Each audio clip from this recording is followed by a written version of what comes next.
My name is Captain Emma Grayson, and I came home smiling with my arms wide open, only to feel my 5-year-old son shove me away and spit Grandma's right. You're disgusting. I hate you. The words hit harder than any explosion I'd ever crouched through overseas. My chest collapsed. My knees buckled as though the tiled floor had been ripped from under me. The airport's fluorescent lights buzzed above, indifferent. Travelers streamed past, tugging luggage, sipping coffee, living lives that didn't shatter in a single sentence. I steadied myself on the strap of my rucksack. In my other hand, I still clutched a teddy bear I had carried halfway across the world. Sergeant Bear, his fur rubbed thin from being squeezed through night watches and mortar fire. I'd planned to kneel, offer him to my boy, and watch recognition flood his eyes. Instead, my son buried his face in my mother's coat, clutching her sleeve as if I were a stranger. My father's throat cleared like the gavel of a judge. "You shouldn't have surprised him," he said, voice full of authority. "Children don't like scenes." Scenes. As if my boy's rejection were a rehearsed play, not a blade twisting into my ribs. I forced a smile that trembled at the corners. "Remember Sergeant Bear," I whispered. Crouching low, the bear's crooked grin lifted toward him. For a second, my Ethan peeked at the bear. His brown eyes, so like mine, widened. Recognition flickered. But before it could take root, my mother leaned down and hissed in his ear. "We don't touch dirty things, sweetheart." He recoiled, my chest tightened. "I'm not dirty," I said louder than I meant to, my voice echoing against glass windows. The stares of strangers burned my back. "Let's get home," my father ordered. He scooped Ethan up, ignoring me, and marched toward the exit. My boots, still scuffed with desert sand, thudded against the polished floor as I followed. The ride back was silent except for the hum of tires and the occasional turn signal. Ethan sat pressed against my mother's arms, crossed. I held Sergeant Bear in my lap, the Velcro smile fraying like my nerves. "Flags are just for pretending," Ethan announced suddenly as we passed one flying above a dealership. "People wave them because they want attention. Grandma said so." I inhaled slowly. "Flags can be promises, buddy. They kept me thinking of you." My mother adjusted the mirror to catch my eyes. "Emma, don't start. He doesn't understand war. You'll frighten him." "I'm not frightening him," I muttered, but my voice lacked conviction. Their house looked exactly as it had when I was a girl, lawn trimmed into precise lines, windows gleaming, a porch swing that never actually swung. Ethan bolted inside and paused, waiting at the threshold of the living room. "It's a no-shoes room," my mother called. He peeled off his sneakers obediently, lining them beside hers. I stepped into the living room and froze. The mantel was crowded with framed photos, birthdays, preschool recitals, Halloween costumes, my son in a fireman's hat, my son holding a pumpkin, my son blowing candles while my mother smiled behind him. But not one picture included me. My throat ached. "Dinner's at 6, my mother announced briskly. "We eat at the table here." Ethan wandered to the coffee table, then stopped short. "Grandma says if I touch it, it leaves fingerprints. That's selfish." I knelt, lowering my voice. "It's okay to leave fingerprints, baby. It means you were here." He looked toward the kitchen. Silence answered me. That night at dinner, the conversation shifted like a knife. My father asked about the situation overseas. I gave him the sanitized version. My mother poured more milk into Ethan's cup and said sweetly, "We had to tell him the truth. That you left because some people can't give up their delusions." "Delusions?" I asked. "That war changes people. That some folks love adrenaline more than they love family."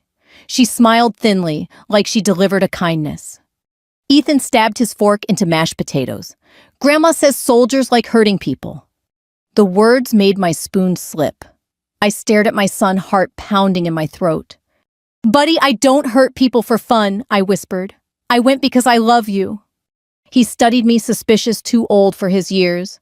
"Grandma says love means staying." My napkin fell to the plate. I turned to my parents' voice, ice cold. "Fine," I said. "If we're dealing in truths, here's mine. I'm not your guest. I'm his mother." My father's jaw flexed. My mother's eyes narrowed. The room fell into silence, broken only by Ethan's small voice. "Grandma says you lie a lot." I swallowed the ache, pushing it deep into the part of me that had learned to hold pain steady on battlefields. This was a new kind of war, and it had only just begun. Sleep didn't come the week. I lay on the guest bed, listening to the house breathe the air conditioner, clicking on a pipe, ticking a dog 2 lawns over. My son's room down the hall glowed faintly with a rocket ship nightlight. Every time I closed my eyes, I saw his face harden and his body fold into my mother's side like I was weather to be waited out. By gray dawn, I was in the kitchen with coffee. Mail sat in strict piles as if order could hold the world still. There had been a recruiter's office with a humming soda machine and a mountain poster. The pen was cold. My husband's death was newer than the ink. Construction accident, they'd said, like it was weather. The bills weren't weather. They were a rising tide. I signed because someone had to build a raft. Ethan was 9 months old then, milk breath fists like warm peaches. I could trace our budget on a napkin rent formula, a pair of shoes he'd outgrow in weeks. Only one column balanced the army. My parents called it reckless. Their help always came with a ledger. I wanted a roof, not a leash. Afghanistan was dust in your molars, diesel sun pressing the back of your neck. But there was also laughter when the generator caught and the small rebellions smuggled peanut butter and nicknames nobody could shake. I wrote home on anything that would take ink MRE box flaps. Margins of field manuals. "Ethan, mommy, saw a puppy today," I scribbled when a stray sat on my boot like I was a tree. Another time, "The moon here is big enough to hold you." He couldn't read. I was writing to the future to the lap that would tell him she was thinking of you. Packages became our lifeline. Postcards of mountains, a wooden camel, a tiny t-shirt that said, "Hero in Training." The teddy bear rode out wrapped in brown paper with a customs form, neat as a salute. I pictured it tucked under his chin at night, guarding him the way I couldn't from 5,000 miles away. Skype worked when it wanted, and when it did, my parents said it confused him. "He cries afterward," my mother said. "It's kinder if we don't." I told myself they were right, hung up and pressed my thumb to his photo until the gloss wore off. People later asked why I re-upped, as if love chooses the easy thing. TRICARE paid for his inhaler. Ba kept a roof from leaking on his crib. The re-enlistment bonus erased one hospital bill and chipped at another. My parents' help felt like a hallway that narrowed.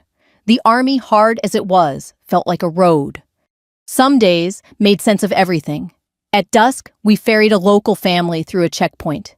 The mother, smaller than me, carrying 2 children like past and future, pressed her forehead to mine. Another day, a boy's leg opened under shrapnel. In haze, our medic set my hands and said, "Hold here," and I did, and the bleeding slowed, and I hummed the tune I used over Ethan's crib. Other days were too much. Mortars stitched the sky, and fear came in workable pieces you could shelve until morning. Harder were the quiet days when fear sounded like my mother on a bad connection. "Don't come back if you're just going to leave again." Still, I built a future in my head. One more tour, I bargained. Then a small rental with scuffed hardwood, a thrifted couch, a backyard just big enough for a swing. I would teach him to pump his legs, to trust the arc, to laugh when the chain squeaked. Instead, I came home to a boy who had been taught that love is staying only when it fits an adult story. No picture of me on the mantle, a trash bag around a bear that had crossed oceans. Rules like museum ropes: don't touch, don't leave fingerprints, don't contradict the plaque. The third morning, he padded in wearing dinosaur pajamas, hair a crooked halo. He watched me pour cereal. "Grandma says sugar is for people who don't care about health," he reported. "We'll do half and half," I said, mixing cornflakes with the bright loops. "Compromise is healthy too." He ate, a small win, the kind that feels like oxygen in a long hallway. Later, I opened Goodnight Moon. I'd barely reached a comb and a brush and a bowl full of mush when he said, "Grandma says you love guns more than me," like he was naming the day of the week. I closed the book gently and let the sentence sit. "I love you more than anything," I said. "I went away so you could have what you need." He didn't argue. He just didn't believe me yet. That night, through drywall thin as paper, I heard my parents. "She's unstable," my mother said.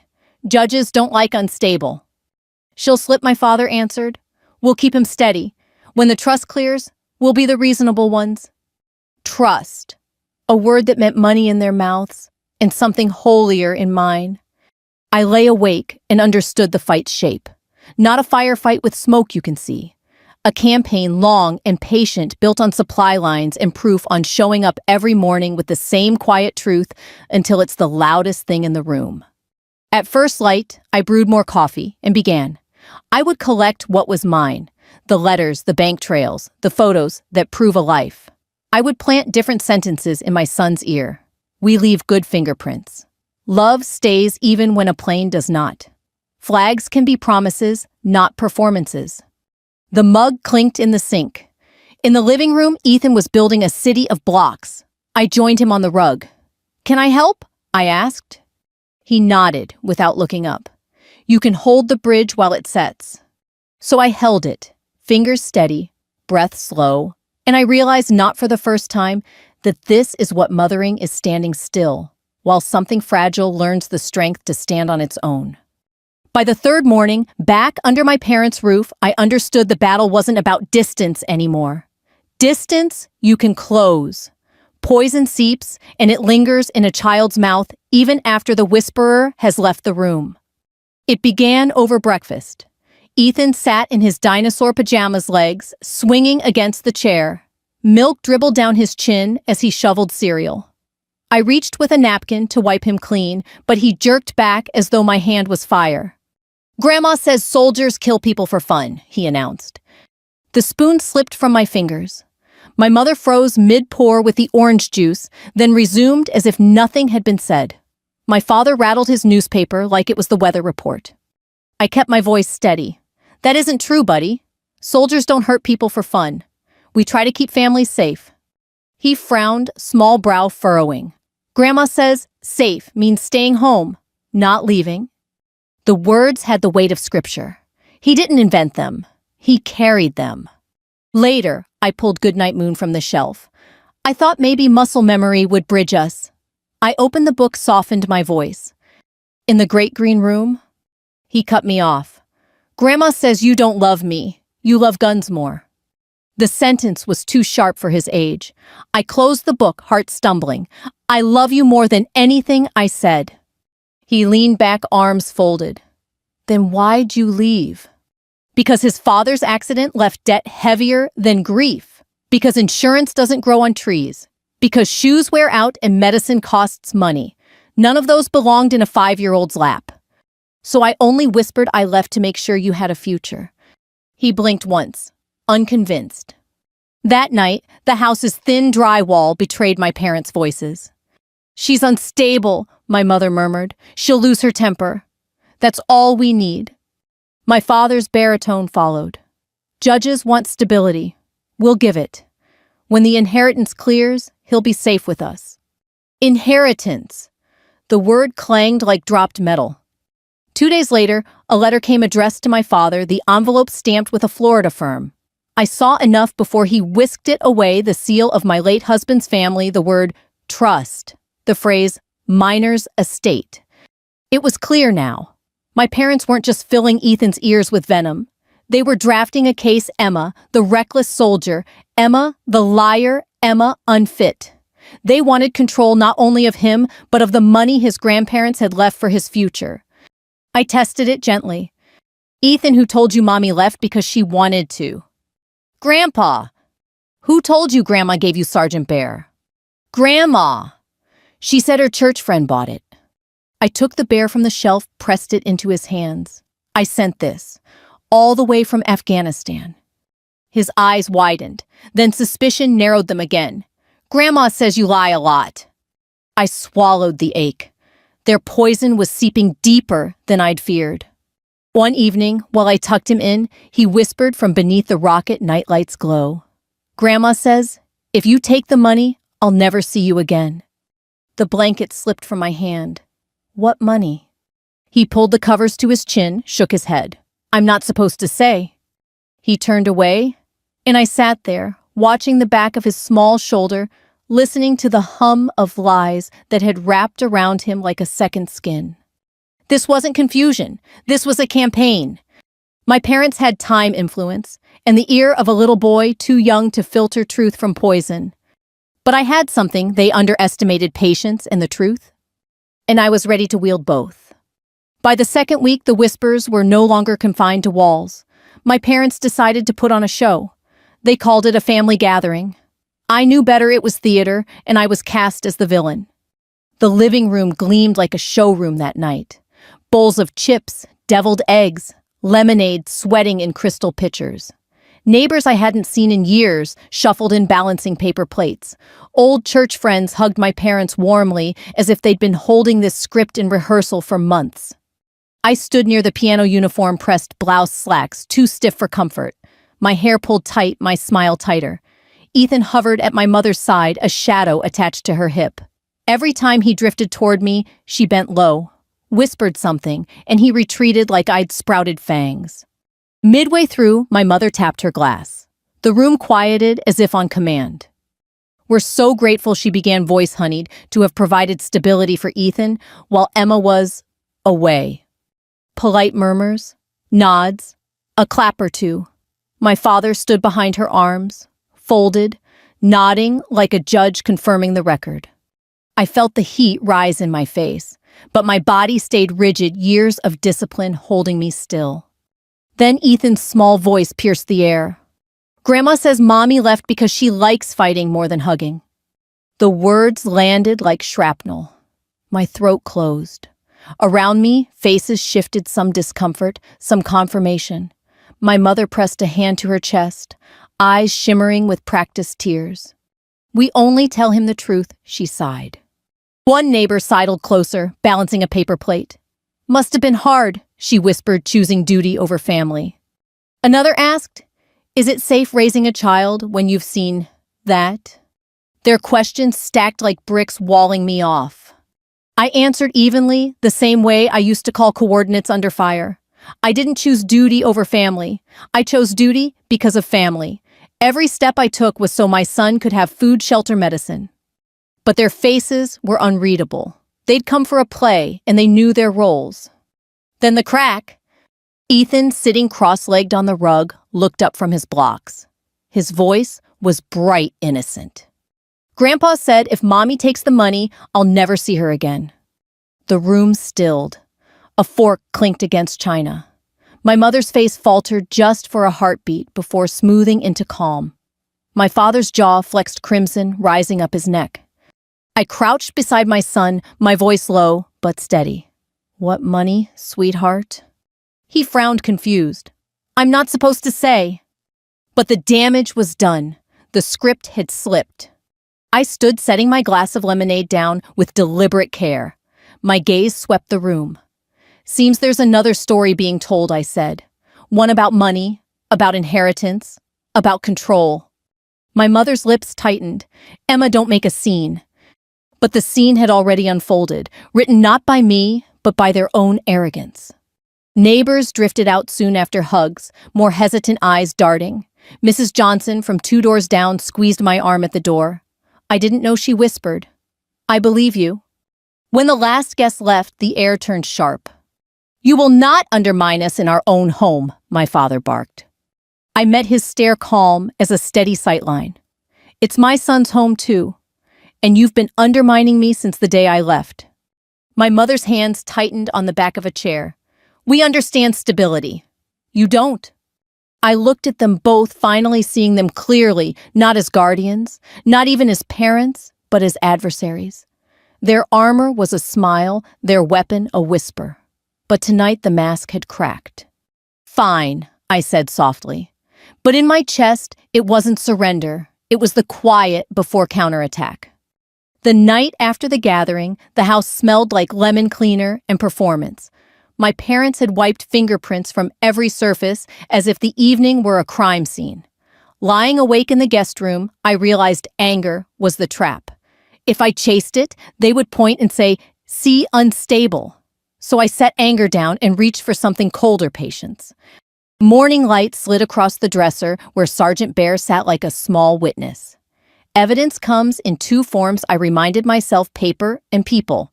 I would need both. I started with paper. The hall closet held a lopsided tower of bins, my mother labeled in neat script.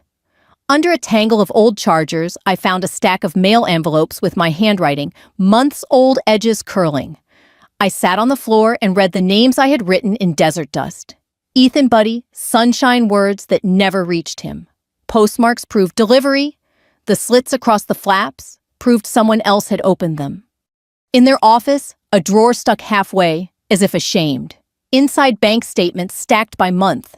I scanned lines until my own paycheck appeared. Allotments, deposits, then the trickle ACH transfers to an account I didn't recognize. My father's name. Notes like household needs and childcare reimbursement, respectable words covering a siphon. I ran copies until the printer tray spat heat and compiled them in a binder that began to feel like armor. But paper wouldn't teach a judge how whispers work. For that, I needed people. I called Hayes, my medic. He answered on the second ring. Say when he said after I explained. An hour later, a sworn statement arrived. Times, dates, and a paragraph about a boy whose leg I held while humming the tune I used by Ethan's crib. The surgeon who sewed my shoulder wrote the next day. Your hands shook after the blast, she wrote, but not when it mattered. I'll testify. A base caseworker confirmed transfers intended for Ethan's care. Emails, receipts, screenshots each page, tightening the binder's rings. At home, I changed tactics. Instead of defending myself, I built routines that told their own story. Ethan cracked eggs into a bowl while I held the trash bag open, his concentration so serious it hurt to look at. Passing the flag outside preschool, he waited for the old line. I offered a new one. A flag is a promise, I said. It means I thought of you every night. He didn't answer, but he didn't flinch. Bedtime was where poison tried to bloom. When he repeated, Grandma says, soldiers are scary, I didn't argue. I told him what I did with my hands. Carry watertight bandages, stand between loud noises and small bodies. He rolled the bear's ear and listened. Listening is the first gate truth must walk through. Walk. Then came Mrs. Johnson. She arrived with a steaming casserole. I know what I saw, she whispered on the porch. Your mother told him to say he hated you. I heard other things too. She looked at the pan like it could carry more than food. If you need me, I'll speak.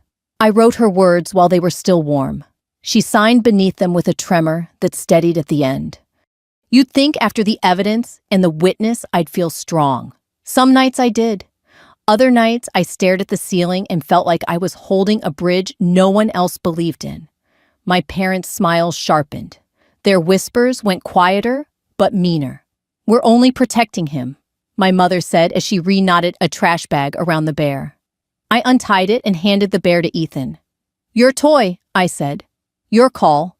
He hugged it and looked at me like a window had opened. Truth doesn't win by volume. It wins by weathering. So I weathered. When my father announced, we have an appointment with a family counselor who understands stability, I said good and brought a notepad. When the counselor asked Ethan what he did with Mommy, he said, we make victory sandwiches. And the woman smiled despite herself. I wrote that down. Words are evidence when you keep them. The last piece clicked at preschool pickup. Ms. Alvarez held me back after Ethan ran to the slides. He's been telling me different stories, she said. Carefully. Some about soldiers. Some about money. She handed me a drawing, a stick figure kid between two taller figures. One wore a crown. The other held a square labeled bear. A line like a bridge ran between them. Underneath, in big letters, Mom will hold. Would you describe what you've heard and observed? I asked. For the record, she said, nodding. For the boy. That night, I set the binder on my lap and thumbed the edges until my fingers burned. Paper and people, photographs and signed pages. A drawing in crayon, a casserole witness, a medic's memory, a surgeon's note, a caseworker's ledger. The binder wasn't just evidence. It was a map out of a maze someone else had built. When Ethan brushed his teeth, he asked through foam, Are you mad at Grandma? I'm sad about the things she said, I answered. Mad gets loud. Sad gets honest. He considered. I like honest, he decided, handing me the bear to dry with a towel. Sergeant Bear likes honest too. By week's end, the binder was full. I slid Ethan's drawing into the very front so anyone who opened it would know what the fight was for. Zipping it into my bag sounded like tucking something precious against weather. Patience isn't passive. It's a stance, knees bent, weight forward, ready to move when the judge says, "Proceed." I turned off the lamp and let the house settle. Somewhere in the dark, my parents' plan was counting on fatigue. They didn't know that in the desert, I learned to keep watch by stars and habit and love. This time, I wasn't the one who was going to slip. The courthouse smelled like coffee burned down to tar and old wood polish that never reached the corners. The ceiling fans pushed air that carried whispers, curious neighbors, and the rustle of programs as if it were Sunday service. Only this wasn't a sermon. It was judgment. My parents walked in first, shoulders squared, nodding to every familiar face, like generals greeting troops. My mother clutched Ethan's hand too tightly, guiding him to the bench with a triumphant little smile. My father whispered to their attorney, a man in a navy suit who looked at me like I was already a case lost. I stood when the bailiff called. My uniform was pressed so sharply it could cut. I hadn't worn it for theater. I wore it because it was the truest language. I had service, sacrifice, steadiness. The medals on my chest didn't glitter. They testified. The opposing counsel rose first. His voice dripped practiced sympathy. "Your Honor, this child has known only one true home. His grandparents," he began. "His mother has been absent for years. She chose war over stability. And as we all know, war changes people.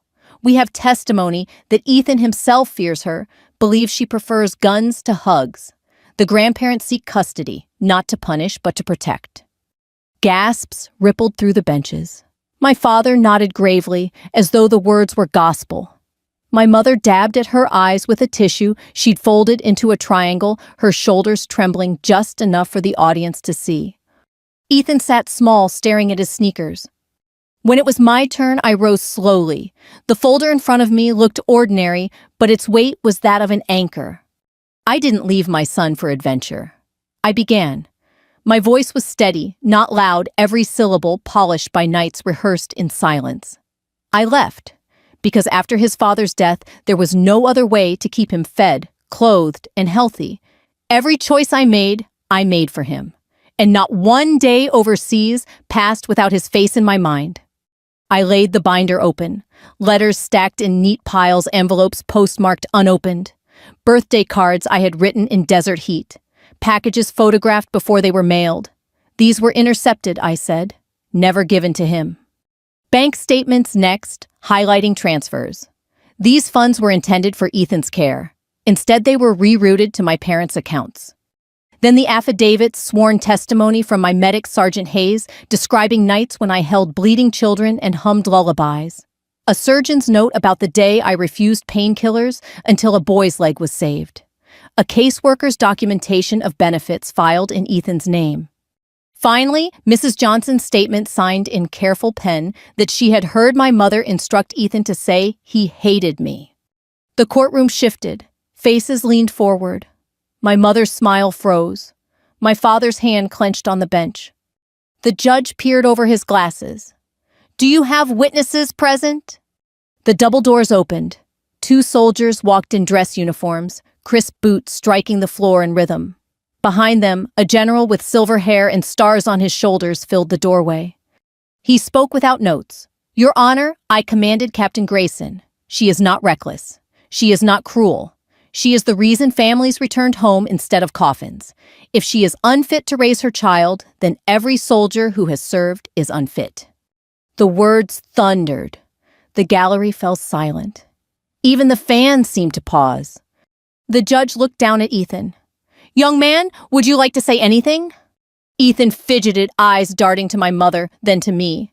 The moment stretched. My heart braced for silence or worse. Then his gaze fell on Sergeant Bear, sitting on my lap, patched and frayed. His lips parted. A whisper slipped out. "Mommy sent that." It was small, but it was everything. The ruling came clear. Custody restored to me. Grandparents' influence restricted. My binder of evidence had cut through their play, my patience had carried me to this moment. My parents erupted. My mother sobbing into her tissue, my father muttering about appeals, but the gavel struck final and sharp. I stood knees trembling, but spine unbent. I extended my hand toward Ethan. For a heartbeat, he hesitated, years of whispers tugging him back. Then his small fingers slid into mine. Warm, fragile, real. This time he didn't pull away. When the gavel fell, the sound wasn't triumph, it was release. Years of carrying proof of swallowing whispers, of standing still, while poison spread ended in a single strike of wood. My parents' voices rose in protest, but they were only echoes now. The decision had been made. Outside the courthouse, sunlight spilled across the steps.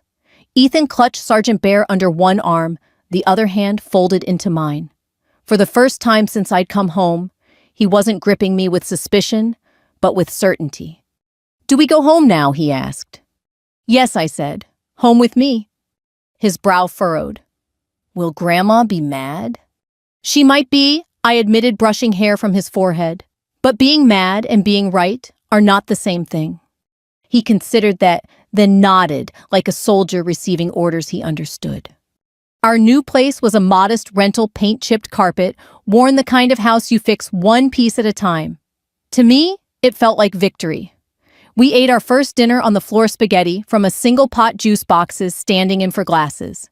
He slurped noodles, giggled, and said, "Best meal ever." At night, I read Goodnight Moon again. This time, he didn't interrupt with someone else's words. He listened, eyes heavy thumb, rubbing the bear's ear. Before sleep claimed him, he whispered, "You really sent him, didn't you?" "I did," I said. "Every stitch of him." His smile was small but true. Days turned into weeks. We built routines that stitched trust back together. Morning walks to the playground, chores we did side by side, victory sandwiches, grilled cheese, always a little burned, became our private joke. At school pickup, Miss Alvarez said, "He talks about you every day now. He draws soldiers as heroes." She handed me a crayon picture, Ethan holding my hand beneath a flag. On the bottom, he'd written shaky but proud, "Mom keeps promises." I pressed it into the front of my binder, covering the affidavits and statements. It was the only proof I'd ever really needed. We planted a swing in the backyard, wood and rope hauled together from the hardware store. Ethan insisted on holding one end while I nodded. When he swung, laughing so hard the neighbors peeked over the fence, I felt something in me unclench. Not just winning custody, but reclaiming the space between us that had been stolen. At night, when the world was still, I realized revenge hadn't been about destroying my parents. It was about dismantling their lies piece by piece until there was nothing left but truth. And truth had returned my son's voice to him. Months later, we attended a memorial downtown. Rows of boots and rifles stood as reminders of those who hadn't come home. I held Ethan's hand while names were read. He looked up at me, his voice hushed. "Thank you for keeping your promise," he said. My throat tightened. I'd keep it again 1,000 times. Strangers approached after the ceremony, offering quiet words. A woman pressed a crocheted star into Ethan's palm. "For your courage," she told him. He beamed, holding it like a medal.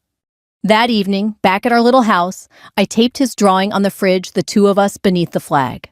Underneath, in thick marker, I wrote, "We leave good fingerprints." He added a sticker star beside it, grinning.